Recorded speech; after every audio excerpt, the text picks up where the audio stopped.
Okay, magandang araw po. Magandang araw, Isabela. Crispin Village, District 1, Kawayan, Isabela project.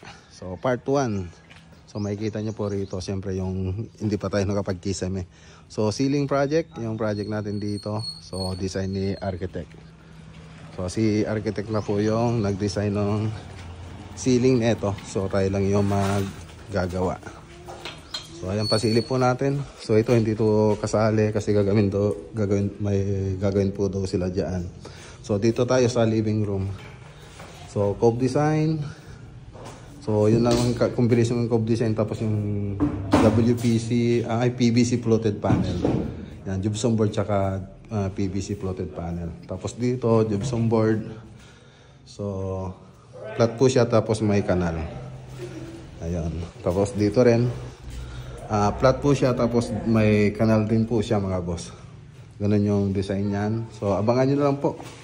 Hindi ko kasi nirender yung binigay na design sa akin ni architect. Tapos dito combination ng ganun din, PVC tsaka doon sa gypsum board, yung gypsum board natin. So ito pala yung dining tsaka kitchen. Yan. So naka single drop lang po siya. Tapos andun yung banyo. Tapos dito sa taas, yan, no, trending na hagdanan ni Kamasta. Yan.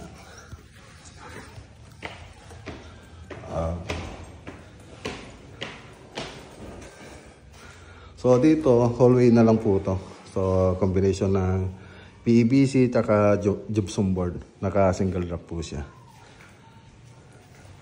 Tapos dito naka cove design.